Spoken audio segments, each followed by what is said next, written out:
Yun yung in-endure mo bago ka makapasok ng Canada, di ba? So, may in-endure ka pa bago ka ma-approve bilang permanent resident. So, pwedeng i-share mo din yun. Nakikita lang kasi ng iba, di ba? Parang, PR na to. Ganyan. Ang swerte mo, ganyan. So, bago ka makarating doon sa PR ka na, ano yung mga naramdaman mo, ganun, habang nag-aantay. Meron ka ba talaga yung parang dream job mo? Kasi, tuwing tatanungin ko siya, guys, anong passion niya, anong talaga yung dream job niya, lagi ang sagot niya, hindi niya alam. So, baka this time, masagot niya ng maayos. Yan guys, welcome back sa aming Car Talks! Ayan. So, yung huli naming Car Talks, kung natatandaan mo, parang about siya sa akin. So, this time naman, sa pagbabalik ng ating Car Talks, so, siya naman yung iya-hot seat. Tagal din, no guys, ang huli naming, sipag namin mag-upload eh. Naging busy din kasi lagi ako nag-OT, siya naman. Dalawa na yung work niya ngayon. Life update pala. Dalawa na pala yung work ko ulit. Share ko lang. Oo. Actually, matagal na ang plano tong Car Talks na to. Ready ka na sa question number 1. Ba't naman ako kakabahan? Wow. Mat ba yan? Yabang. Akala mo naman talagang kinukubahan sa mat. Okay, so question ko. Para sa, kaalaman din ng mga nanonood sa atin. Diba? Gano'n ka nakatagal na nag-abroad? Nag-abroad? As in, yung wala ka sa Pilipinas, gano'n. Nasa ibang planeta ka. Nag-start talaga ako, 2018 ako umalis na. Yun yung first na alis ko. Papuntang Dubai. So, tapos parang almost 2 years ako doon, umuwi ako ng 2020. Para magbakasyon sana ng 1 month.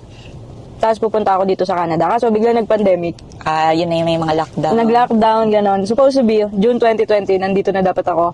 Nga. Sa Canada. Pero, dumating ako dito, 2021 na.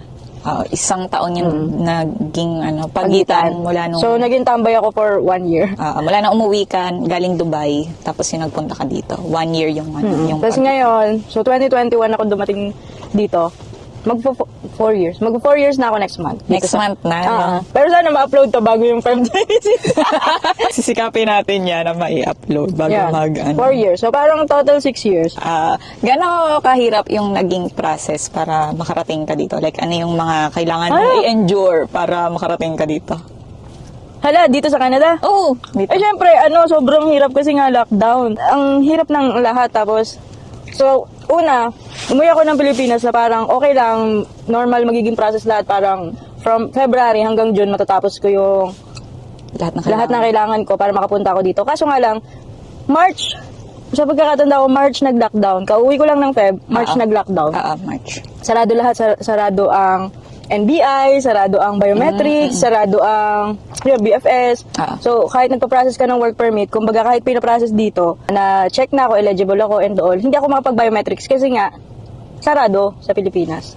Dahil sa lockdown, sobrang tagal. Tapos, unang nag-lift ang Cebu ng lockdown nila. Parang gusto ko pumunta sa Cebu kasi para lang mag-biometrics. Kaso sabi ko, hindi na, sige na, intayin ko na. Yung Manila. So from Feb, October pa ako na biometrics. Tapos after nun, January na-approve yung work permit ko. Okay. Ganon katagal. Ganon katagal kasi nga sobrang bagal lahat ng everything nung... Biruin mo naman, lockdown, parang tumigil naman ang mundo nun Yun yung in-endure mo bago ka makarating mismo dito. Oo, 1 year talaga yun. Yung parang hindi mo muna alam kung ano mangyayari sa buhay mo kasi maghanap na lang ba ako ng trabaho sa Pilipinas? Paano ko masasurvive? Yung parang... Kasi syempre, from Dubai, medyo okay naman yung sahod ko noon. Akala mo, magbabakasyon ka lang, tapos aalis ka. So, hindi ka prepared doon sa mga mangyayari na parang 1 year, matitenga ka, tatambay ka. So, parang sa akin, gusto ko na lang bumalik magtrabaho sa Pinas. Ano na mga trabaho? Kasi nga, lockdown. So, pati nga mga... lang tayo nun. Parang kahit nga mga fast food, parang limited lang yung pumapasok, ganyan. So, kasi syempre, pag nagtrabaho ka ibang bansa, iba na yung parang sinasahod mo, doon sa sasahodin mo sa Pinas. Parang, syempre, sige, tinatanggap ko na lang sa sarili ko na, sige na, mag-i-start na lang ako ng panibago, parang tatanggapin ko na lang na back to minimum wage earner ako, ganyan. Kasi, Hindi pa. Pero yun yung mga tuwing gabi, sasabihin ko sa kanya, mag-apply na kaya ako, kasi kung matatagalan pa, yung parang feeling ko pabigat na ako sa kanya, kasi nga, kasi nga, wala akong trabaho. Parang 1 year talaga yun, wala akong trabaho. So, dumidiskarte lang ng ano. Pag-bake, Ganun, yun yung mga mahirap. Pero yung process talaga ng pag-aasikaso ng papel, wala namang problema dun eh. Yung naging tagal lang nung proseso kasi nga lockdown. Tapos yung challenge pa na lockdown, yung tagal, yung hirap nung naging lockdown, yun yung parang struggle ko nung papunta ko dito. 1 year yun, parang almost everyday, ano nang isipin mo, ano ba, matutuloy pa kaya ako? Tapos, buta yung employer ko din talaga dito, inintay talaga ako. Oo, yun yung maganda. Yun yung in-endure mo bago ka makarating, makapasok ng Canada, di ba? So, may in-endure ka pa bago ka ma-approve bilang permanent resident. So, pwedeng i-share mo din, no? Nakapasok ako sa Canada, di syempre, nung time na yon lockdown pa rin naman eh. So, may mga na-lift lang na mga rules, ganyan. So, nung time na siyempre, nangutang ka lahat ng panghihiram, gagawin mo para lang matuloy ka na. Kasi siyempre, yung ipon mo, nung time na nasa Pilipinas ka. Inaipon ako, pero nandyan na sa tabi-tabi. Nasa isip ko lang. So, ayun, siyempre, unexpected din talaga. So, ang laki ng mga gastos. Biruin nyo, yung normal sana na flight na from Pilipinas, dadating ka dito, diretso ka sa bahay, natutuluyan mo, trabaho ka. Hindi naging ganun yung process kasi sa akin. Parang, dati kasi, meron pa nung COVID testing, ganyan. So, ang nangyari kasi sa akin, syempre, ang ticket ko from Philippines, tapos, connecting lang sa Vancouver, tapos diretso dito sa Halifax. Ang nangyari kasi, from Philippines, nagstay pa ako sa Vancouver para maghintay ng result ng COVID test ko. Nag-quarantine pa ako ng 3 days sa hotel, which is, kailangan mo rin bayaran yung hotel. And then, after ng 3 days, magbubook ka na ulit ng flight kasi na-miss mo na yung flight mo eh. Hindi na rin siya yung parang marerebook, ganyan. Biglang naglabas ng rules na, kailangan nyo magstay sa hotel ng 3 days for your result. Kasi kailangan makwarantin muna kayo bago kayo lumipat ulit ng province. Sabi ko, hindi ka pa nakakadating, wala ka ng pera agad. Bawat entry, kailangan mag-quarantine. Tapos, after pa nun, nakarating na ako dito ng Nova Scotia. Nag-quarantine pa ako ng 14 days sa basement para makastart ako ng trabaho kasi intayin pa yung result ulit nung COVID ko. Panibagong COVID test na siya, di ba?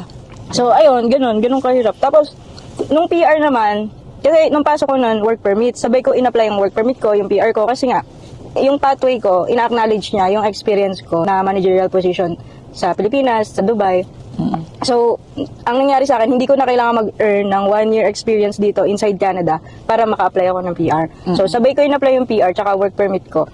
Kaso nga lang, nung time na yon na-extended lahat ng processing time. Kasi nga, bumagal, ang daming backlog, ganyan. So, normally, gano'ng katagal, yung halimbawa walang COVID, gano'ng katagal sana yung process mula nung nagpasa ka hanggang yung sa ma-approve, gano'n? Yung provincial nominee, 15 to 18 months lang yon sa normal processing time, which is mahaba siya compare pa sa other pathway na may iba dyan, 6 months na PPR na, 8 months within 1 year na PPR na. So, yon parang sabi ko, okay lang kasi nung in-apply ko yung work permit ko, nagpa-process na yung PR ko. So, parang feeling mo, pagdating mo dito, siguro maximum 1 year ka na lang sa, tapos ma-PR ka na. Yung parang pwede ka na pwede ka na magtrabaho kahit anong trabaho. Kasi pagka work permit ka, syempre, kung ano yung employer na nag-issue sa'yo ng work permit mo, doon ka magtatrabaho kapag close work permit ka. So, syempre, ang fast food dito, kami yung mga minimum wage earner dito. So, parang, although kapag kino-convert mo sa Pinas, malaki siya. Pero pagka dito mo rin siya ginagastos, wala, sobrang baba ng sahod. Magaan yung trabaho, masaya. Kaso, hindi siya parang sapat kung mag-rent ako ng ganitong bahay. Yung expenses. Hindi siya masapat. So, yun. Kaso nga lang, dahil nga sa COVID, ang dami nilang naging backlog, parang umabot ako ng almost 3 years sa pag-aantay. So parang 2 years ako nagstay kay company, kay KFC, which is 2 years na yon, pero dapat meron pa akong time na process na dapat siya. So parang almost 3 years siya bago ako na PR, yung dun sa processing time. Yun, ganun katagal. Nabanggit mo na yung process nung sa'yo, mas naging matagal kaysa dun sa normal na processing time. So, habang nag-aantay ka na ma-approve ng PR, na-down ka ba? Like, alam mo yun? Grabe, naman. Ang nakikita lang kasi ng iba, di ba? Parang, PR na to. Ganyan. Ang swerte mo, ganyan. So, bago ka makarating doon sa PR ka na, ano yung mga naramdaman mo, ganun, habang nag-aantay? Grabe yung frustration kasi syempre, yung expectation mo na ganito yung timeline mo na ganito, mapi-PR na ako ng ganitong month, ganitong, kasi dun sa account mo naman kita naman siya di ba nakikita mo? Na may timeline siya na dapat October ganito. 2020 ganyan, PR ka na, or within that timeline, it's either earlier or late. Pero ang nangyari kasi super late niya. Parang naaalala ko nga nun na pinapakita mo sa akin, parang una, 18 months, tapos nadagdagan na ng nadagdagan yung bilang. Ayun, naalala ko yun. Siyempre, grabe, siyempre may bahay kami na kinukuha. Minsan, ang nangyayari, halos siya yung nagbabayad nung mostly, ganyan. Kasi hindi ko mabuo yung padala, ganyan. So, parang sabi ko, kailan ba ako mapi-PR? Siyempre, mapapatanong ka na, bakit ganun? Bakit ang tagal? Di mo maiwasang ma-compare yung sarili mo dun sa iba na, yung iba kadadating pa lang PR na. Tapos ako nandito pa rin ako na nag-stay pa rin ako dun sa, mahal ko yung ginagawa ko, don't get me wrong, na ito talaga feeling ko yung yung gusto mong ginagawa mo. Yung gusto kong ginagawa. Kasi, di ba, parang dito ako masaya, parang ganon. Parang hindi mo iniinda yung pagod mo. Kumbaga, pagka naka-duty ako, okay lang ako. May mga times na maiinis ka sa kasama, maiinis ka sa trabaho, sa ginagawa. Kasi minsan may part na mabigat yung trabaho, tapos mabigat pa yung kasama. Mahirap yun. Tapos, ayun, syempre, ang tagal, naiinip ka, sama-sama na yung emosyon mo na, nalulungkot ka kasi excited ka umuwi. Kasi di ba pag PR ka, yun lang yung, pwede ka namang umuwi, kaya lang mahirapan ka makapasok ulit sa Canada kapag ka work permit ka lang. Laging ang daming hinahanap. Kaya lang Alam pag PR ka, atin, di ba? Kaya lang pag PR na, ID lang ng PR yung PR card niya, papakita niya lang yun. Tapos labas-pasok ka na doon. Kumbaga, easy lang. So, laging antayin ko na mag-PR ako bago ako umuwi. Tsaka syempre, wala naman akong ipon kasi nga hindi ako makaipon kasi nga ang lit ng sahod. Yun yung reality na, ganun talaga sa una yung pagdadaanan mo. Kumbaga, ang hirap kasi ito, kailangan pagkasyahin mo sa ganito. Tapos, may mga unexpected bills ka. Ganon. Tapos, ayun, sobrang may mga time na iiyak ka lang kasi wala ka namang ibang magagawa. Wala kang control dun sa magiging... Ito pa, bukod dun sa, syempre, hindi mo sure kung approve or yung parang rejected yung PR mo Lagi kang nandun sa, ang tagal na nga, hindi ka pa sure kung maa-approve. Parang walang assurance na maa-approve ka. Kumbaga, andun yung, kaya, sa tagal kaya ng pinag-intay ko, approve kaya yung PR ko, PR kaya ako, or uuwi akong wala, gano'n. Yung kumbaga parang nagtrabaho lang ako dito, gano'n. Di parang, sabi ko, ang hirap kasi gustong-gusto mo umuwi, lalo kapag ka nagbabakasyon din yung mga kapatid ko. Kasi yung iba kong kapatid nag-abroad din. Siyempre, may mga pagkakataon na gusto mo, kasali ka na nandun ka, hindi ka makauwi. Kasi nga, biruin mo ilang taon yun, dalawa na hindi ka, dalawang taon yung na-miss ko na gustong-gusto ko umuwi, kaya lang antay ng PR ko. Hindi ako makauwi. Yun, ganun yung mga nararamdaman ko na minsan, ang hirap, ang sakit, nakakapagod. Sama-sama mong mararamdaman kapag ka nandun ka sa situation na parang walang pag-usad, ganyan. Parang stagnant ka dun sa phase na yun. Oo, yun. Medyo nag-tear-eye ka na. Wala pa yan. Parang gusto niya din talagang paiyakin ako. Hindi naman ako naiiyak. Hindi naman. Hindi kita goal paiyakin. Gusto ko lang mag-share ka sa kanila. Gusto ko lang i-bring back yung memory ko na. Hindi, part yun ng Hindi kasi, yun nga, lagi din kasi, akala no iba, parang ang easy ng lahat na nangyayari. Kasi ito na lang yung nakikita nila, yung parang nakakalabas tayo, okay tayo, pero hindi nila alam yung story behind that. Akala nila, ganun lang kadali. So, para at least alam din nila. Tsaka, baka makarelate pala sila, ganun. Tama naman.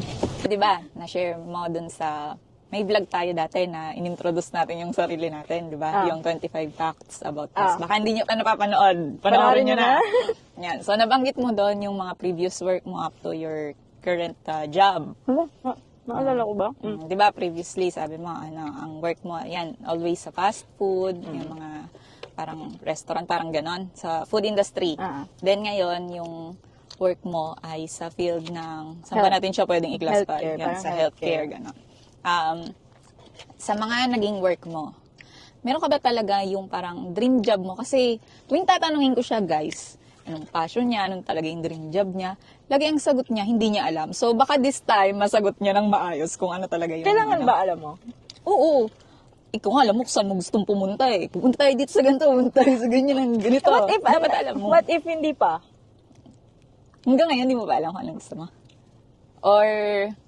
Alam mo yung lagi kong sinasabi sa'yo na parang feeling ko, master of none ako. Okay. Hindi lang dahil sa jowa ko siya, pero sobrang talaga. Gibuhatin mo na lang para hindi ako yung magbuhat. Hindi. Parang ang galing niya sa kahit anong bagay. Ganon. Alam niya lahat. Hindi siya magaling, guys. Hindi magaling. Kumbaga parang, feeling ko lang, may alam ako.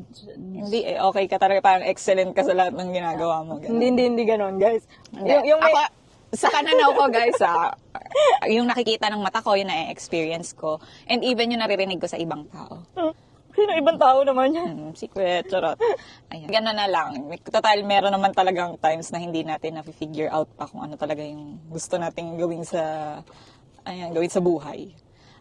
Siguro feeling ko, may mga gusto naman ako. Kaya lang, sa sitwasyon ng buhay natin ngayon, hindi siya pwedeng mangyari. Hindi pwedeng mangyari. Hindi kayang mangyari. Kasi, simula nung nagtrabaho ako, ayun na yung opportunity ko eh. Yung parang, nag-start ako as admin ako sa ospital, so sa billing ako, so may alam tayo ng konti doon. Tapos, nung college ako, nag-start ako mag-part-time sa Jollibee, sa fast food. So parang ito na yung kinagisnan ko. Tapos dito ko na nakuha yung security na parang lagi kang may trabaho. Kumbaga parang may sahod ka. Lagi kang Hindi, kumbaga, ang nangyari kasi sa akin, kung anong opportunity lang yung nandyan, yun yung ginagrab ko kasi kailangan ko ng sahod. Hindi ko na iniisip na gusto ko ba to, na ito ba yung passion ko, ito ba yung talagang gusto ko mangyari sa buhay ko, ganon. Yung hindi ka nangangamba na saan kaya ako kukuha ngayon. Oo. Walang ganon. Kasi nga, regular yung sahod. Kumbaga, ito yung opportunity na magpo-provide sa akin ng mga kailangan ko.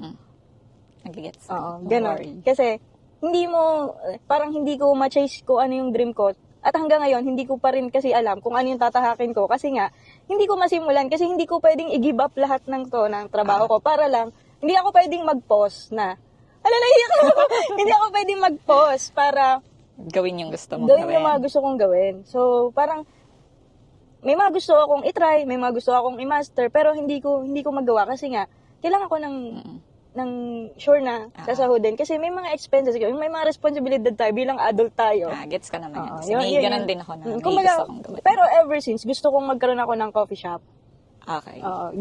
Kasi kanina sinabi mo na sa akin na, mamaya tatanungin kita kung anong gusto mong mangyari. So ako, nag-iisip ako na, puta, ano nga bang gusto ko? Pero yun yung isa sa mga gusto ko na hindi nawawala sa akin. Kumbaga parang sa akin, hindi ko siya business titignan eh. Kumbaga parang, gusto ko siyang... As in, gagawin mo with love. Oo, gano'n. Kasi ayun yung gusto kong gawin. Ever since. Kumbaga parang gusto kong matutong magbarista. Gusto kong magkaroon ng sariling coffee shop. So, yun yung...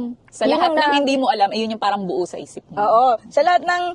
May mga gusto ako. Ayun yung hindi ko alam, na hindi pa ako marunong, pero gustong gusto mong pag-aralan. Hanggang ngayon. Ayun yung hindi nawawala sa akin. Okay. Kasi kanina, dahil nakikisilip nga siya nung question doon sa cellphone ko. Sabi ko sa kanya, pag-isipan niya, ano talaga yung gusto niyang gawin. Kasi yun nga, every time tinatanong ko siya, hindi niya alam yung isasagot niya. Kasi ako, pag tinanong mo ako, may isasagot ako. Sabagay, tama nga naman, hindi lahat alam pa yung gusto nila.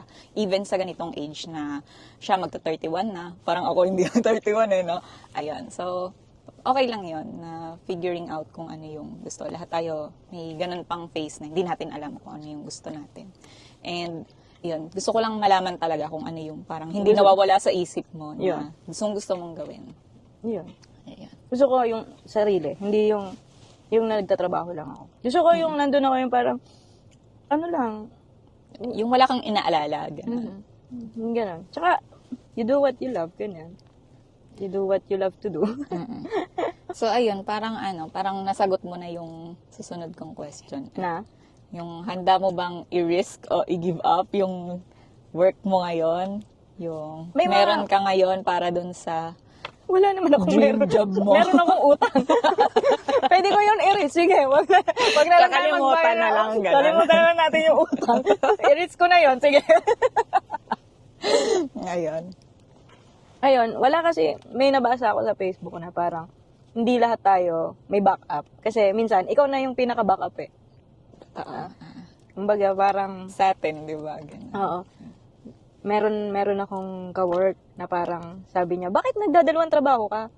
Sabi ko, kasi I still need to send money back home, ganyan. Tapos sabi, bakit? Responsibilidad mo ba yun? Kasi dito, yung culture dito, guys, bahala ka na, no? Pagka adult ka na, ikaw bahala sa buhay mo. Yung mga parents nila, bahala rin sila sa buhay nila. Pero which is sa ating mga Pilipino, yun yung hindi mo kayang pabayaan yung mga kapatid mo, hindi mo kayang pabayaan yung magulang mo, kahit na alam mong, okay, kaya pa naman nila. Hindi man talaga malaki, hindi naman kami malaki magbigay sa amin.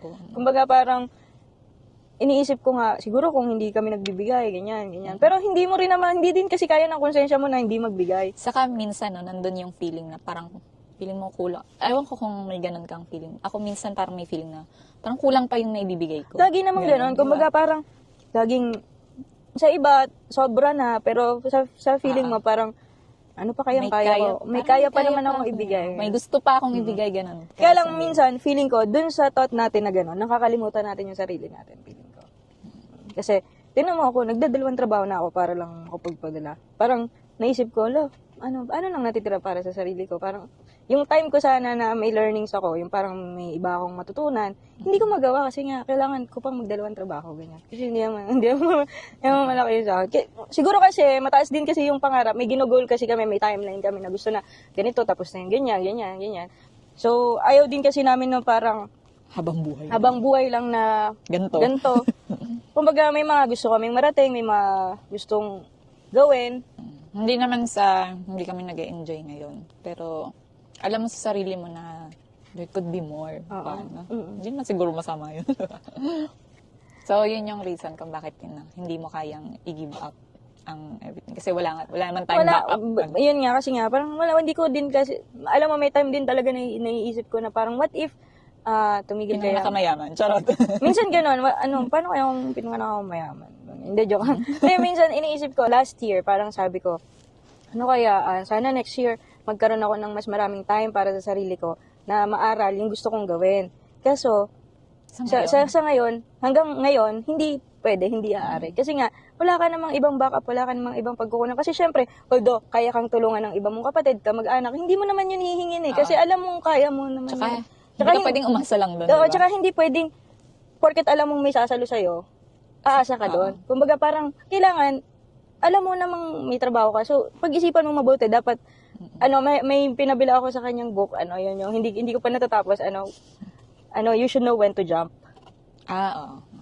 Yung parang, dapat alam mo rin. Malapit nang ako na lang magsimula siguro magbasa. Parang, doon kasi sa umpisa nun, parang, dapat alam mo rin kung kailan ka tatalon. Kumbaga, parang, oo nga, kailangan mong simulan kung ano yung gusto mong gawin para at the end of the day, wala kang regret. Kaya lang kasi nga, hindi lahat ng tao nabibigyan ng pagkakataon na may ganun ka. Paano yung iba na katulad na breadwinner? Hindi man kami breadwinner, pero paano pa yung ibang mga talagang breadwinner? Ito, breadwinner pala siya. Ako pala hindi. Bread lang ako, hindi ako winner. Winner ka. Lagi kang panalo. Sa ating dalawa. So, ayun lang. Kumbaga, paano pa kaya yung mga breadwinner talaga na wala nang natitira sa sarili nila? Yung parang kailangan. Ayun, sa akin may natitira. Oo, parang, sabi ko, mahirap talaga guys na wala kang, hindi naman sa wala kang choice, lahat naman kasi di ba lagi sasabihin na may choice ka. Kaso sa mundo ngayon, pataas ng pataas yung bilihin. Actually kasi minsan, mag-scroll ka, minsan may nakikita kami na give up nila yung work nila, yung regular nilang work para dun sa talagang gusto nilang gawin. For example, si Tito Mikey, yung vlogger din, pinarinig ko sa yung podcast, no? Parang sabi ko, sana all, no, yung kaya mag-resign. Kasi siya naman din talaga, nagtrabaho siya for at least 1.5 years. Siguro, ipon niya yun. Ngayon, nag-take na siya ng risk para gawin ko ano yung mga gusto niyang gawin.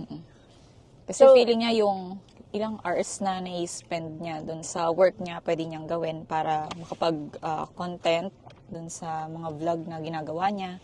Ayan. Para magawa niya talaga yung pag-vlog. So, yun yung sabi ko, sana all, no? Kasi, siguro siya naiisip niya, bakit ano pa kayang gusto nitong gawin sa buhay? Kasi sabi ko, tayo kaya, no? Kasi ilang oras tayo nasa work? 12 hours kami nag-work. Tapos, siya dapat 4 days a week lang. Pero nag-overtime siya ng ginagawa niya, 5 days a week. Ako halos... Siya, double job. Alam niyo ba minsan, ang pasok niya yun nga, 7 to 7 ng gabi. Kasi lahat naman ang pasok niya doon sa rehab, nights. Tapos, minsan, ang pasok niyan sa KFC, 8:30 ng umaga, ganun. So, ilang oras lang yung itutulog niya, di ba? Isang oras lang. O kaya naman, minsan, 11, ganyan. Meron pa siyang, swerte na kung hanggang 11 to lang yung pasok niya. Minsan, may pang hanggang gabi pa siya. Yung galing siya sa nights, tapos mag-duty siya ng, let's say, 8 to 10:30 ng mga gabi, yung hanggang closing ba ng KFC. Ayan. So, bumabounce lang talaga siya. Actually, bisita ko lang siya dun sa, sa basement. Uy, kailan ka ulit bibisita? Kasi nga, ayun yung isa sa mga ginagawa namin na sana dumating din kami sa time na kaya na namin na... Pero sa ngayon kasi, ayun, napapaisip kami na sana all, no, na kayang i-give up yung regular job para dun sa bagay na gusto talagang gawin. Tsaka yun, hindi ko pa nga kasi talaga alam kung anong gusto kong tahakin na. Siguro pagkabuo na yung isip ko, yung loob ko. Kasi ngayon, nasa isip ko pa lang siya na gusto ko to. Pero kung yung lahat na, buo na isip ko, yung loob ko, na gawin ko to, na ito na, may learnings na ako. Kasi ngayon, wala din talaga naman akong babaunin na alam ko, nakaalaman ko na marunong ba ako magtimpla ng kape. Ito yung mga 3 in 1. Gano'n. Pero, aminin mo, pag pinagtitimpla kita ng kape, parang nasa Na-experiment ka sa Ako kasi talagang lang hot choco lang ang alam ko Ayun. Mayroon pala yung ganito, no, yung kumakain ka, tapos may iiyak ka, tapos dito Yung nakabarat. Oo. Inom ka muna. Tapos na po ba to, ma'am? Hindi pa. So, overall, ano yung takeaways mo sa mga naging experience mo? Kahit more than one yung i-share mo, okay lang. Bago ka ma-PR, ano yung mga takeaway mo dun Wala, bahala kayo sa buhay nyo, guys. Kanya-kanya tayo ng buhay dito. Ayan yung nakikita nyo kasi, guys. Yung parang okay lang ako. Siyempre, yung dun sa process, na nagintay ako kasi talaga andon yung frustration mo, yung lahat, disappointment na walang nangyayari. Pero not knowing na dun sa tagal ng pag-iintay na yon, iba talaga pag si Lord ang gumalaw. Yes. Oo. Kumbaga, may hinihiling ka, hindi lang yun yung ibibigay niya. Kumbaga, ang hinihiling ko lang kasi noon ma-PR ako. Yun lang yung hiling ko. Pero along the way, hanggang, di ba, gusto mong umuwi. Bakit ko gusto umuwi? Para makasama siya, makasama ko pamilya ko. Ang nangyari, doon sa sobrang kainipan ko, tinry ko siyang i-apply na common law partner ko. Which is, basically, yun talaga yung plano namin. Kaya lang, sa unang plano ko, gusto kong ma-PR lang ako. Tsaka ko siya kukunin. Not knowing na. Kasi nga, ang daming nag-a-advise na, wala na yan, di mo na yun makukuha, antayin mo nang ma-PR ka. Sa maniwala kayo't hindi, may mga nagsasabi talaga ng gano'n sa kanya na hindi na ako makukuha, hindi na ako makakarating dito. Laging, wala na yan kasi hindi ko dineclare. Hindi ko siya pwedeng i-declare kasi wala namang kaming proof nun nung time na ipinasok ko yung papel ko. Wala akong patunay na nag-common law kami, ganyan. Pero, yung COVID, blessing in disguise for us, na kahit ang tagal ko sa Pilipinas, naging proof namin yon na we live together. Kasi isa yun sa mga hininging, ang tawag dito, patunay na, ang tawag dito talagang nagsama. Yung mga pictures namin ng isang buong taon na magkasama kami. Maniwala kayo guys, yung lahat ng nangyayari, may rason siya. Hindi nyo kasi, tama na hindi natin siya makikita ngayon. Makikita natin siya kapag nandun na yung resulta. Na, kaya siguro ang nag-stay ako na matagal doon, kaya siguro pinaranas sa akin to. Kasi may mas mahirap pa akong pagdadaanan, ni-ready yung puso ko, yung isip ko na mas maging matatag ako. Tapos ito yung naging result na parang kailangan pala namin ng proof to ganyan para mapatunayan na genuine yung relationship namin. Which is, ang dami nagsasabi, wala na, hindi mo na yung makukuha ever. As in, parang, kung makikinig ka sa mga tao, panghinaan ka ng loob na parang hindi mo na talaga itatry Kumbaga, parang maniniwala ka na, ay, wala na din talaga, ganyan. Ikaw ba naapektuhan ka doon? Hindi kasi ako yung palakinig na, bahala kayo, basta ako, gagawin ko. Kung ano yung pumasok sa isip ko, gawin ko to. Kasi, gusto kong may mangyari, ayokong wala lang akong ginawa. Hindi sa pinapatunayan ko sa kanila na mali sila. Ginagawa ko to para sa sarili ko na magkaroon ng resulta. Kung hindi man mangyari, edi gawa ko ibang paraan. At least tinry ko. So, nung tinry namin, talagang sunod-sunod. Parang sa akin, okay na namumove yung PR ko. Dumating siya dito, guys. PR siya. Landed as PR siya. Walang naging problema. Ganon. So kumbaga parang, kung dun sa process na yun, sumuko ka, nagalit ka, walang mangyayari. Pero kung parang, hindi mo, grabe naman kung sabihin kung ang buti ko, kung hindi ako nagreklamo, hindi ako nagsama ng loob sa Lord, di ba? Pang sinungaling mo naman. Sinungaling ko naman nun. Magtatanong ka din na bakit sa akin nangyayari to, nalulungkot ka din. Pero pala, iba pag andyan na yung result, yung parang, Lord, thank you talaga, yung parang, kasi nung mga time na yun, sa kanya ka lang din talaga mag-hold on na, Lord, kayo na, laging ang nangyayari kasi sa akin, pag nagtatanong, Lord, ba't nangyayari to? Pero kayo na pong bahala. So, sasagot naman siya, ito result ko, ito yung ganyan. Hindi ko siya makukuha agad, pero hintay ka lang talaga, gano'n. Saka yung laging sinasabi, and yung lagi nating nare-realize pag nandyan na yung result after ng hirap, parang mas ma-appreciate mo siya kasi dumaan ka dun sa hirap. Pag madali mo lang kasi nakuha yung isang bagay, parang iti-take for granted mo, diba? Ayun. So, ayun yung dun sa naging tagal ng process, ganyan. Ngayon dun sa parang, since hindi natin magawa talaga yung bagay na mga talagang genuinely na gusto natin. Ano naman yung parang realizations mo since hindi pa natin magawa, parang hindi pa natin kaya mag-give up ng mga regular work. Si Lord na din bahala sa atin. Yun yung realization mo. Bahala na sila. Ay, may reason ba nangyayari to din? Ano ba realization ko doon? Siguro nga, ito, kahapon, nung duty ko, may nakausap ako na ka-work ko, na parang nag-usap sila about na burnout na sila sa mga bagay na gusto sa mga bagay na ginagawa nila na ayaw na nilang gawin. So, last year kasi, andun ako sa point na parang, ba't ko ba ginagawa tong trabahong to? Hindi ko naman,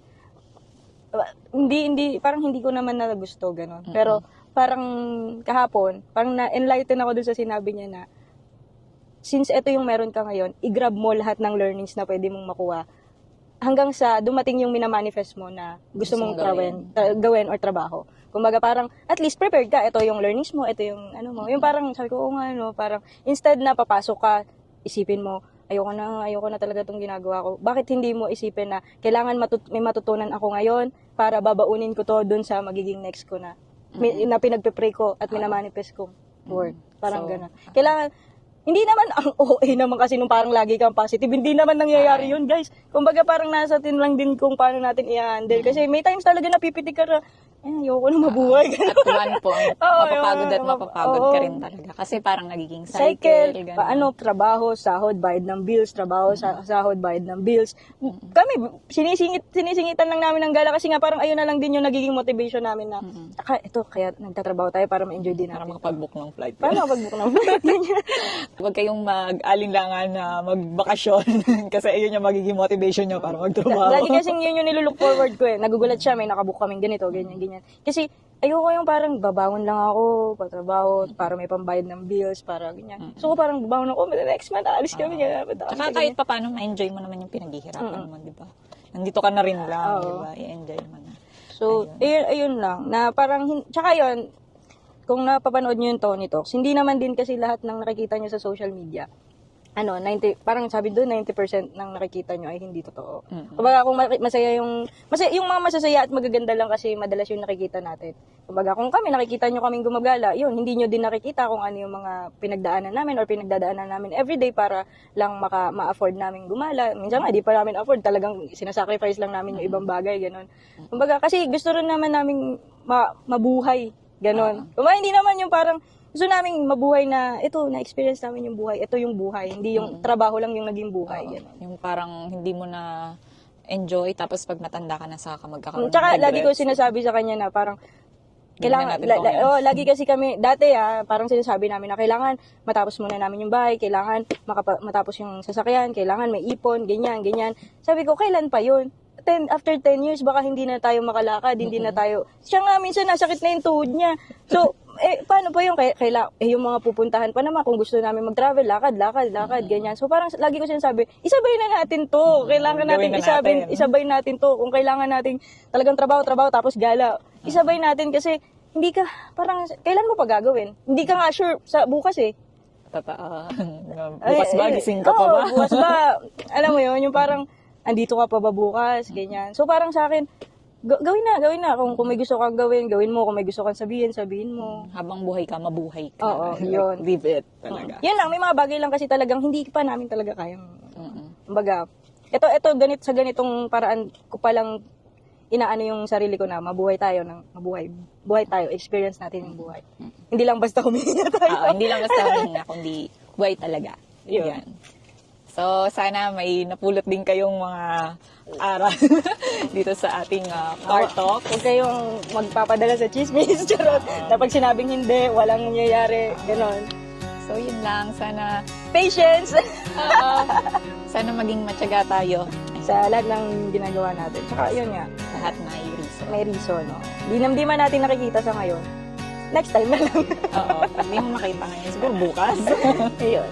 Yun lang, guys. Thank you, guys.